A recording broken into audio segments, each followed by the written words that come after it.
आज मैं एक्सप्लेन करने वाला हूँ एक historical drama film the Nightingale को। और दोस्तों, जो इस फिल्म की कहानी है वो एक सच्ची घटना पर आधारित है, जिसमें दिखाया गया है कि कैसे सन 1825 में ब्रिटिश सरकार ने ऑस्ट्रेलिया की जनता पर जुल्म किया और उन्हें अपना गुलाम बनाकर रखा, जहाँ पर उन्होंने आदमियों और औरतों पर किस तरह से जुल्म किए। यही सब आज की इस कहानी में दिखाया गया है। तो दोस्तों, कहानी की शुरुआत होती है और हम क्लेरा नाम की एक लड़की को देखते हैं। क्लेरा एक आयरिश लड़की थी। ब्रिटिश लोगों ने उसके आइलैंड पर हमला करके उसे अपना गुलाम बना लिया था और क्लेरा ब्रिटिश ऑफिसर्स के लिए खाना बनाने का काम किया करती थी। खैर, अब इसके बाद हम क्लेरा को ब्रिटिश ऑफिसर्स के लिए गाना गाते हुए देखते हैं और यहाँ पर हॉकिंस भी बैठा होता है। उसे क्लेरा का गाना काफी पसंद आता है और अब इसीलिए कुछ देर बाद वो क्लेरा को अपने रूम में बुलाता है। वो उसे अपने रूम में बुलाकर कुछ पैसे देने लगता है। अब यहाँ पर क्लेरा सोचने लगती है कि शायद ये मुझे पैसे इसलिए दे रहा है क्योंकि इसे मेरा गाना पसंद आया होगा, लेकिन ऐसा नहीं था। वो क्लेरा को अपने साथ इंटीमेट होने के लिए कहता है। अब उसकी ये बातें सुनकर क्लेरा वहां से भागने की कोशिश करती है, लेकिन वो क्लेरा को पकड़ लेता है और जबरदस्ती उसके साथ रेप करता है।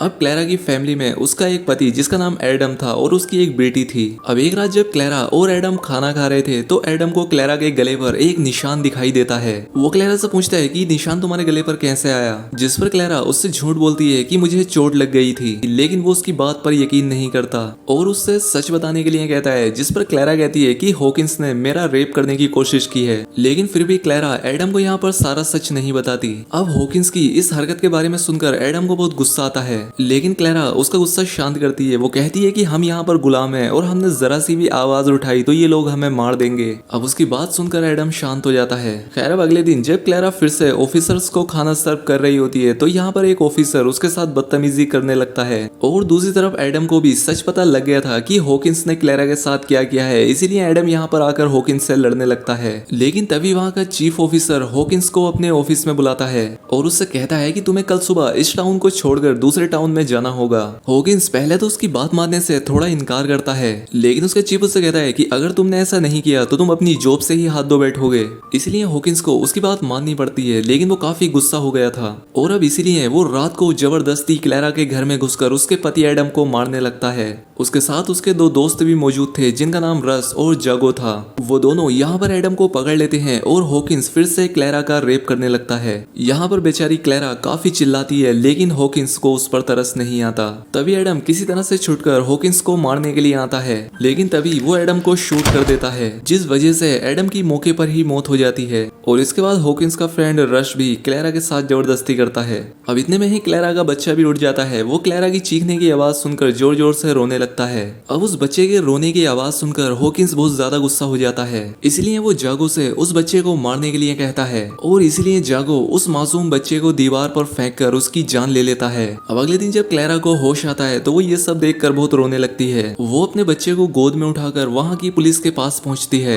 पुलिस के पास जाने के बाद क्लेरा उन्हें सारी बातें बताती है, लेकिन वो ऑफिसर कहता है कि हॉकिंस तो कल रात को ही यहाँ से चला गया है, वो ऐसा कैसे कर सकता है। ये बात कहकर वो क्लेरा को वहाँ से बाहर निकाल देता है। अब कोई भी इंसान क्लेरा की मदद करने को तैयार नहीं था और अब हॉकिंस भी वहाँ से चला गया था। लेकिन अब क्लेरा अपने पति और बच्चे की मौत का बदला लेना चाहती थी, लेकिन क्लेरा को ये नहीं पता था कि हॉकिंस कौन से रास्ते से दूसरे टाउन में गया है। इसलिए वो एक आदमी बिली के पास जाती है और बिली एक ऐसा शख्स था जिसे जंगल के सभी रास्तों के बारे में मालूम था। क्लेरा उससे झूठ बोलती है और कहती है कि मेरे पति कहीं जंगल में खो गए हैं और उनके साथ कोई भी नहीं है। वो बिली को अपने साथ चलने के लिए कहती है, लेकिन बिली उसकी बात नहीं मानता। इसीलिए क्लेरा अपनी गन को उसके ऊपर तान देती है और उसे रास्ता दिखाने के लिए कहती है, लेकिन इसके बाद वो खुद ही एक गलत रास्ते की तरफ बढ़ने लगती है। और अब क्लेरा की मजबूरी को समझते हुए बिली भी उसके साथ चलने के लिए तैयार हो जाता है। दूसरी तरफ हम बिली के अंकल चार्ली को देखते हैं, जो कि हॉकिंस को रास्ता दिखा रहे थे। उसके साथ कुछ और आदमी भी थे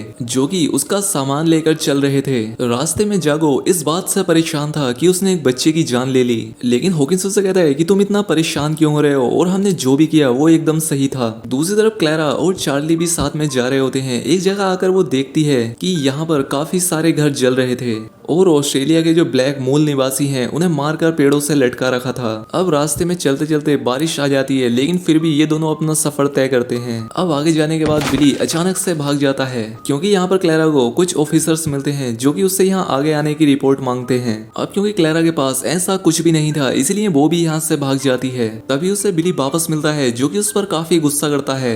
और वहीं दूसरी तरफ हम रश को देखते हैं जो कि पेशाब कर रहा था। तभी उसे यहाँ पर एक आदिवासी औरत मिलती है। वो उस औरत को पकड़ता है और उसे हॉकिंस के पास ले जाता है। वो हॉकिंस से कहता है कि हुजूर, पहले आप इसके साथ मजे कर लेना और बाद में मुझे दे देना। जिसके बाद वो लोग उस आदिवासी औरत को अपने साथ लेकर वहां से चले जाते हैं। दूसरी तरफ ये दोनों नदी के पास आते हैं जहाँ पर की नदी का बहाव काफी तेज था। इसके बाद क्लैरा अपने घोड़े को लेकर पानी में चली जाती है। अब बिली और घोड़ा तो पानी से बाहर निकल जाते हैं, लेकिन क्लैरा पानी के साथ बहने लगती है और अब इसीलिए बिली उसे एक लकड़ी की मदद से बचा लेता है। दूसरी तरफ हॉकिंस उस आदिवासी औरत के साथ मजा कर रहा था और उसका काम हो जाने के बाद रस भी उस औरत के साथ जबरदस्ती करता है। रात में बिली क्लैरा से कहता है कि इन गोरे लोगों ने मेरे पूरे परिवार को मार दिया। ये लोग मेरे ही देश में आकर मेरे ही लोगों को मार रहे हैं। मुझे इनसे सख्त नफरत है और क्योंकि तुम भी एक ब्रिटिश हो इसलिए मुझे तुमसे भी नफरत है। ये बात सुनकर क्लैरा बिली से कहती है कि मैं ब्रिटिश नहीं हूँ बल्कि मैं आयरिश हूँ और इन ब्रिटिश ने मुझे भी अपना गुलाम बनाकर रखा है। अब अगले दिन जब हॉकिंस वहां से जा रहा होता है तब उस आदिवासी औरत को ढूंढते हुए कई आदिवासी लोग यहाँ पर पहुंच जाते हैं और वो तीरों से हॉकिंस के लोगों को मारने लगते हैं। अब ये देखकर जगो भी वहां से भागने लगता है। ये लोग हॉकिंस को मारने ही वाले होते हैं कि तभी हॉकिंस उस आदिवासी औरत को मारकर वहां से भाग जाता है। अब दूसरी तरफ जगो को भागते हुए क्लैरा देख लेती है और वो उसका पीछा करती है। खैर जगो को पकड़ने के बाद जब वो उसे मारने लगती है तो वो पाती है कि उसके बंदूक में गोलियां नहीं है। तब वो एक चाकू को अपने हाथ में लेकर उसे तड़पा तड़पा कर उसकी जान ले लेती है। ये सब बिली देख लेता है और वो वहां से जाने लगता है। तब क्लैरा उसे रोकती है और उसे अपनी पूरी कहानी बताती है कि कैसे हॉकिंस ने मेरे पूरे परिवार को मार दिया। उन्होंने मेरी एक छोटी बच्ची तक को नहीं छोड़ा और मेरा रेप भी किया। ये सब सुनने के बाद वो उसका साथ देता है। अब अगले दिन जब इन्हें भूख लगती है तो बिली यहाँ पर एक भेड़ के बच्चे का शिकार करता है। अब ये देखकर क्लैरा रोने लगती है क्योंकि उसे उस भेड़ के बच्चे को देखकर अपनी बच्ची की याद आ गई थी। दूसरी तरफ हम बिली के अंकल चार्ली को देखते हैं जो कि हॉकिंस को गलत रास्ते पर ले आया था। वो हॉकिंस से कहता है कि तुम्हें उस औरत को नहीं मारना चाहिए था, अब तुम कभी अपने टाउन नहीं पहुंच पाओगे।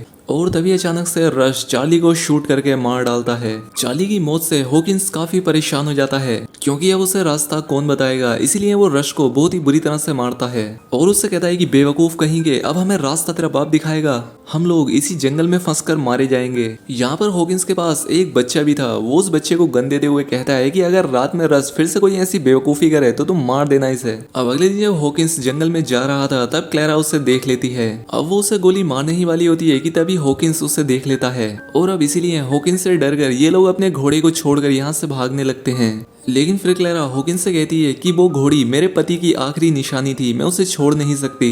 खैर अब बिली जैसे ही उस घोड़ी को लेकर यहाँ से जाने लगता है कि तभी हॉकिंस वहां पर आ जाता है। वो बिली को पकड़ लेता है। इसके बाद वो क्लैरा को ढूंढने की कोशिश करता है लेकिन वो एक पेड़ के पीछे छिपी होती है। हॉकिंस को पता था कि बिली चार्ली का ही भतीजा है, इसीलिए वो उस पर गन तान कर उसे रास्ता दिखाने के लिए कहता है और ना चाहते हुए भी बिली को उसे रास्ता दिखाना ही पड़ता है। दूसरी तरफ रास्ते में क्लैरा को हेलुसिनेशन होने लगती है जिसमें कि वो अपने पति, अपने बच्चे और जागो को देखती है, जिस वजह से वो अचानक से बेहोश होकर एक तालाब में गिर जाती है। दूसरी तरफ हम हॉकिंस को देखते हैं जिसे कि बिली ने उसके टाउन में पहुंचा दिया था। हॉकिंस उस छोटे बच्चे से बिली को मारने के लिए कहता है। वो बच्चा उस गन को तो फायर करता है लेकिन वो गोली बिली को नहीं लगती, जिसका फायदा उठाकर बिली वहां से भाग जाता है। अब इसीलिए हॉकिंस गुस्सा होकर उस बच्चे को वहीं पर छोड़कर टाउन जाने लगता है। वो बच्चा कहता है कि मुझे छोड़कर मत जाओ, लेकिन हॉकिंस उसकी बात नहीं सुनता। लेकिन फिर भी वो बच्चा हॉकिंस के पीछे पीछे जाने लगता है जिससे गुस्सा होकर हॉकिंस उस बच्चे को भी मार देता है। दूसरी तरफ क्लैरा घूमते घूमते एक रास्ते पर आ जाती है। यहाँ पर उसे बिली भी मिल जाता है। इसके बाद ये लोग एक घर में जाते हैं जिसके मालिक को किसी ने पहले से ही मार दिया था। इन लोगों को वहाँ पर एक बंदूक मिलती है जिसे उठाकर ये लोग आगे निकल जाते हैं। रास्ते में उन्हें कुछ ब्रिटिश मिलते हैं जो कि काले लोगों को पकड़कर ले जा रहे थे। ये देखकर क्लैरा बिली के ऊपर गन तान देती है जिसे देखकर ब्रिटिश लोगों को उस पर शक नहीं होता। खैर वहां से निकलने के बाद ये लोग एक टाउन में जाते हैं। यहाँ पर क्लैरा को उसकी घोड़ी भी मिल मिल जाती है। लेकिन तभी वहाँ पर हॉकिंस भी आ जाता है। वो उससे कहता है कि अगर तुम दोबारा यहाँ पर दिखाई दी तो मैं खुद तुम्हें अपने हाथों से मार दूंगा, और ऐसा बोलकर वो वहाँ से चला जाता है। क्लैरा को अब बहुत गुस्सा आ रहा था, इसलिए वो भी अब उसके पीछे पीछे जाने लगती है। जब वो अंदर जाती है तो वो देखती है कि वहाँ पर बहुत सारे ऑफिसर्स बैठे हुए थे। क्लैरा यहाँ पर उन सभी को बताने लगती है कि हॉकिंस ने मेरे साथ जबरदस्ती की और इसने मेरे बच्चे और मेरे पति को भी मार डाला। और फिर ये बात सुनकर हॉकिंस क्लैरा को गुस्से में एक जोर से थप्पड़ मारता है और फिर कहता है कि ये सब गलत है। मुझे गलत साबित करने के लिए इस लड़की के पास कोई भी सबूत नहीं है। इसीलिए वो वहाँ से बाहर चली जाती है। बाहर आने के बाद बिली क्लैरा को वहाँ से लेकर चला जाता है। रात में क्लैरा को इस हालत में देखकर बिली को उसके लिए काफी बुरा लगता है। उसे क्लैरा पर काफी दया आ रही थी, इसलिए वो रात में अपने पूरे शरीर पर आदिवासियों का कलर लगाकर हॉकिंस को मारने के लिए निकल जाता है। जब क्लैरा को ये बात पता लगती है तो वो भी उसके पीछे जाती है। अब इतने में ही क्लैरा उसे रोक पाती, इससे पहले ही वो हॉकिंस को मार देता है। अब ये देखकर एक दूसरा ऑफिसर बिली पर गोली चला देता है, लेकिन उस गोली से बिली किसी तरह से बच जाता है और इसके बाद वो उस आदमी को भी मार देता है। क्लैरा बिली को लेकर जल्दी से वहां से भाग जाती है। बिली उससे कहता है कि तुम मुझे समुद्र के पास लेकर चलो, इसलिए क्लैरा बिली को समुद्र के पास ले आती है। समुद्र के पास बैठकर बिली एक गाना गाता है और अपने माँ बाप से कहता है कि मैं तुम्हारे पास आ रहा हूँ। इसके बाद बिली और क्लैरा दोनों उगते हुए सूरज को देखते हैं और इसी सीन के साथ इस मूवी का यहाँ पर एंड हो जाता है। तो दोस्तों उम्मीद करता हूँ कि आपको एक्सप्लेनेशन पसंद आई होगी। अगर वीडियो अच्छी लगी हो तो वीडियो को लाइक और चैनल को सब्सक्राइब जरूर करें।